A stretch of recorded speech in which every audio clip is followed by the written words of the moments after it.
Gracia y paz a todos ustedes, amados hermanos de nuestro Señor Jesucristo. Que la paz de nuestro Señor esté con todos ustedes. Les saluda su hermano Luis Peña. En esta ocasión, como siempre, dándole gracias al Señor por esta oportunidad en la cual podemos conectarnos y podemos compartir no solamente de las oraciones, sino también de la palabra del Señor. Muy bien, amados, todos los que están conectados, les pido por favor que sigamos en conexión, siga esforzándose un poco más, porque ha llegado la parte, podríamos decir, más importante para nosotros, que es recibir de la palabra de Dios.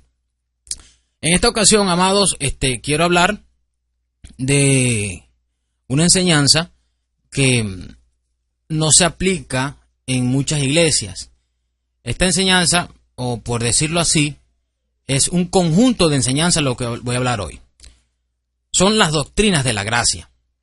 Las doctrinas de la gracia. Voy a estar enumerándolas o describiéndolas, pero próximamente en una segunda etapa, hoy voy a estar diciendo la primera parte, solamente desglosándolas, lo que cada una de ellas enseña, y para la segunda parte, que será el siguiente domingo, después de que mi hermano Feo predique, yo estaré hablando acerca de cada uno de estos puntos con sus argumentos o sus versículos bíblicos para sostener lo que tales doctrinas enseñan.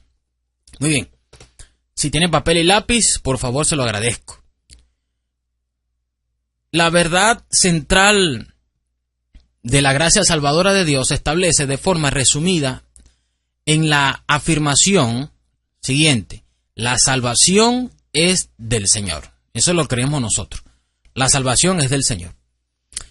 Esta fuerte declaración significa que cada aspecto de la salvación del hombre proviene de Dios y depende totalmente de Dios. Es importante que usted preste atención a lo que vamos a hablar acá.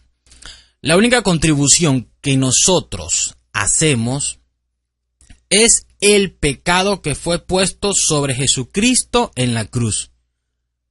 Repito, la única contribución que hacemos es el pecado que fue puesto sobre Cristo en la cruz. Esa fue mi contribución, nada más.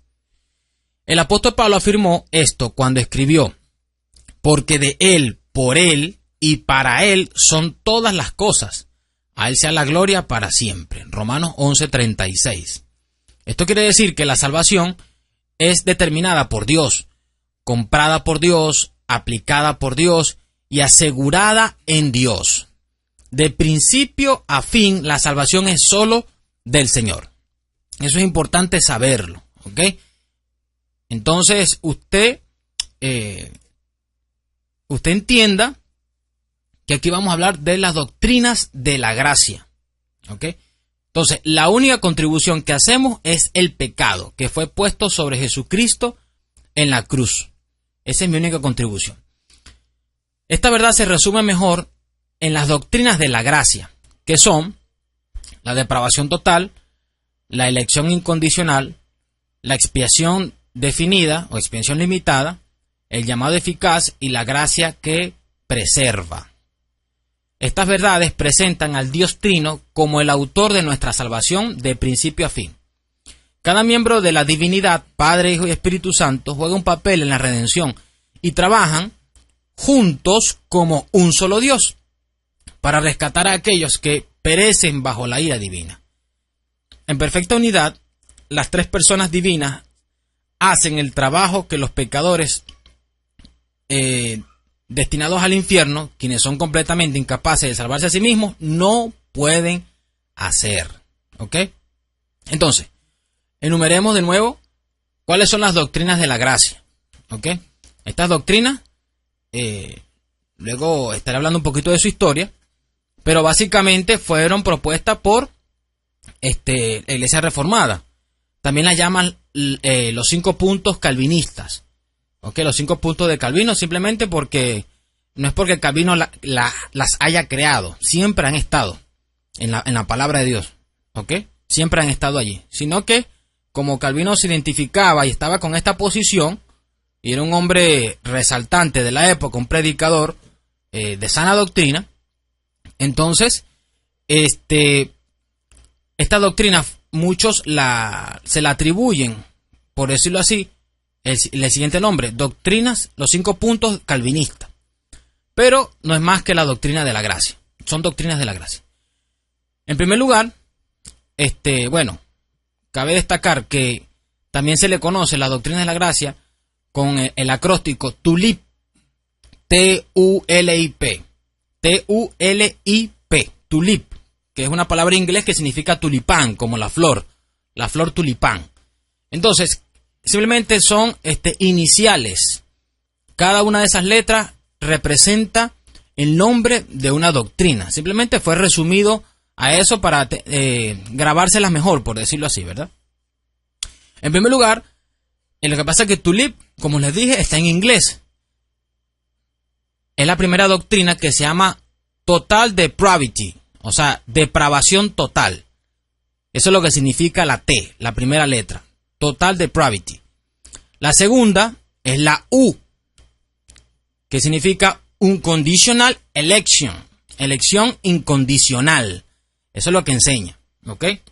La tercera es la L, Limited Atonement, que significa expiación limitada. La cuarta es la I, que significa Irresistible Grace, que es gracia irresistible. Gracia irresistible. Y la última, que es la P, que es la P de Perseverance of the Saints. ¿Ok? Perseverancia de los santos. Depravación total, elección incondicional, expiación limitada, gracia irresistible, perseverancia de los santos. Les recuerdo que no todas las iglesias cristianas creen esto, ¿ok? No todas las iglesias. La mayoría de las iglesias reformadas son las que creen esto. Ok. En primer lugar, solamente voy a describir cada una de ellas, ¿ok? En primer lugar tenemos Total Depravity, depravación total. Esta doctrina enseña que el primer hombre, o sea, Adán, pecó. Y su transgresión y culpa fueron inmediatamente imputadas a la humanidad. ¿Ok? O sea, fueron como transmitidas a la humanidad, excepto a Cristo. ¿Ok? Con este único acto de desobediencia, contaminó moralmente cada parte de su ser. Contaminó su mente, sus afectos, su cuerpo y su voluntad. Por este pecado, la muerte entró al mundo y la comunión de Adán con Dios se rompió. La culpa y la corrupción de Adán fue transmitida a su descendencia natural en el momento de la concepción. A su vez, cada uno de los hijos de sus hijos hereda esta misma caída radical. De manera consecuente, se ha transmitido a cada generación hasta el día de hoy. Fíjese. Qué gran herencia tenemos, ¿no?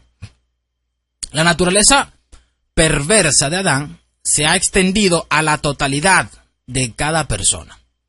Entonces, fuera de la gracia, nuestras mentes están oscurecidas por el pecado, ¿ok? Incapaces de comprender la verdad.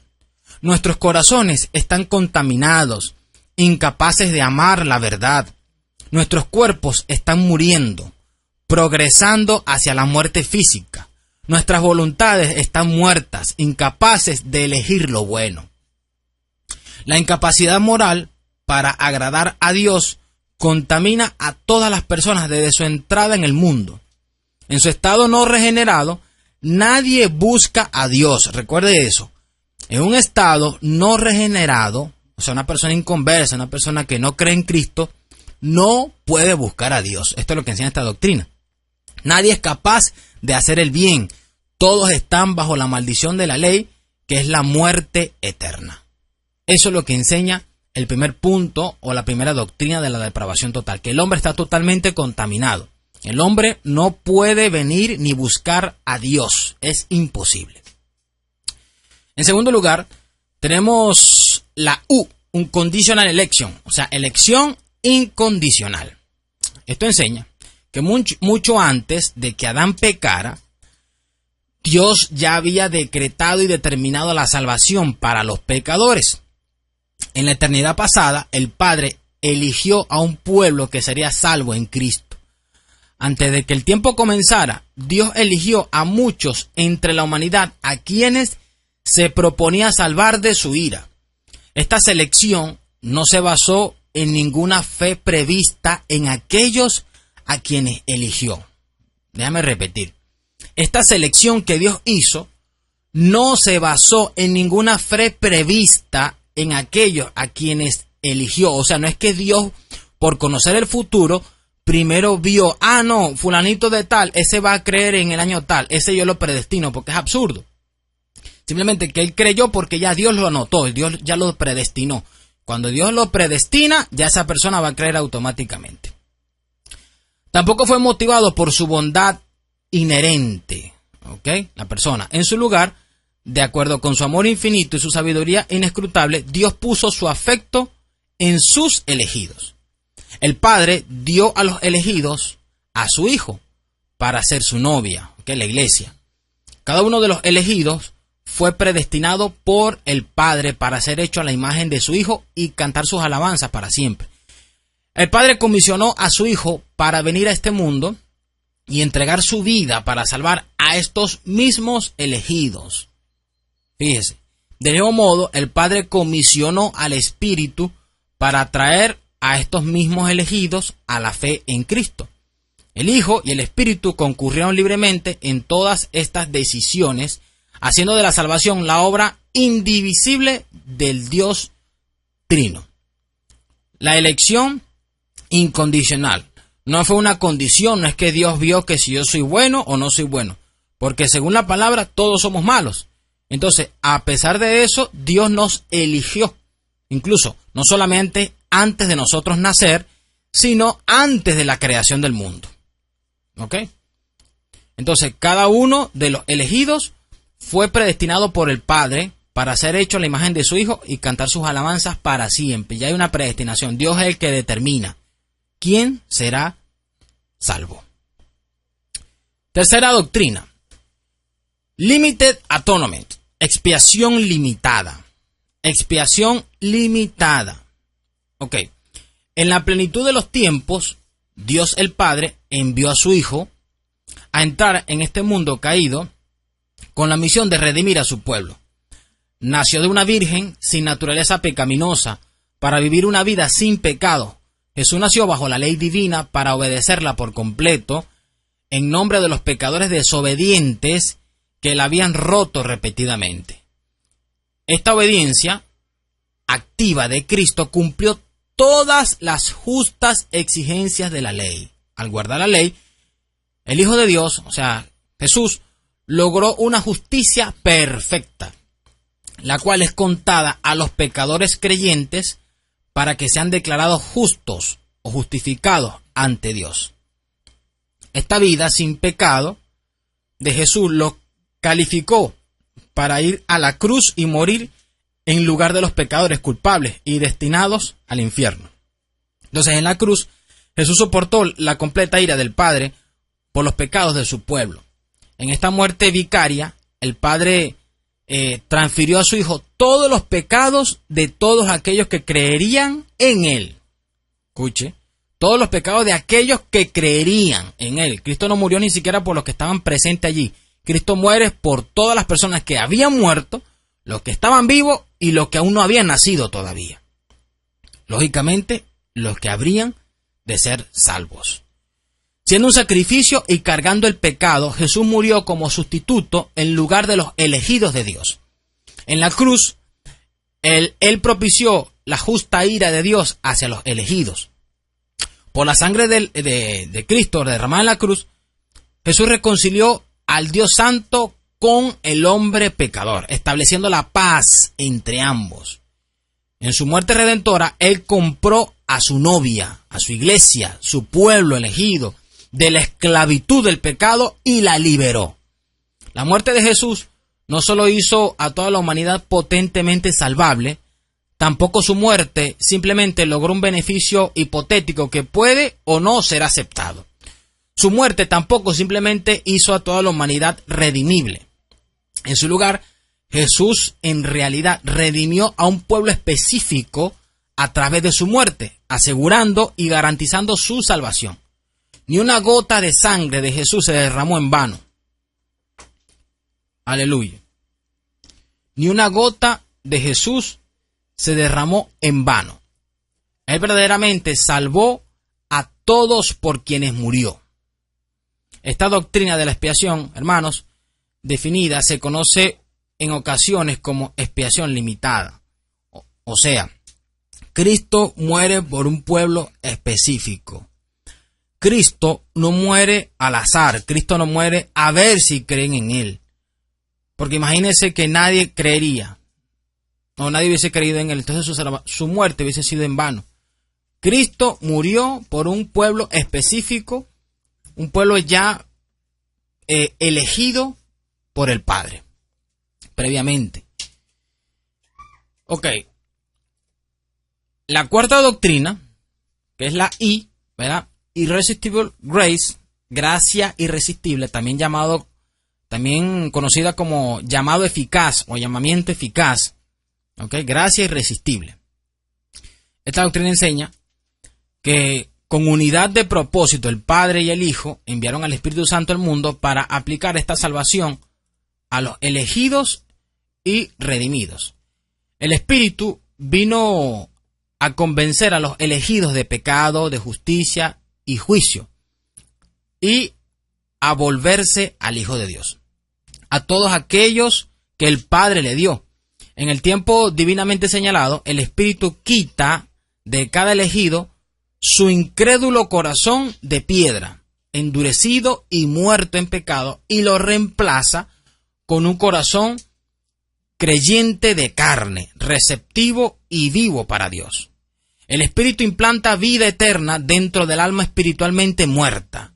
Él concede a los hombres y mujeres elegidos los dones del arrepentimiento y la fe, lo que les permite creer que Jesucristo es el Señor. De repente, todas las cosas se vuelven nuevas. La nueva vida en el Espíritu produce un nuevo amor por Dios, nuevos deseos de obedecer la palabra de Dios, produce una nueva búsqueda en la santidad, hay una nueva dirección de vida, hay pasión por Dios. Estos nacidos de nuevo dan evidencia de su elección con el fruto de la justicia. Este llamado del Espíritu es efectivo, lo que significa que los elegidos ciertamente responderán cuando se les dé dicho llamado. Finalmente, no se resistirán.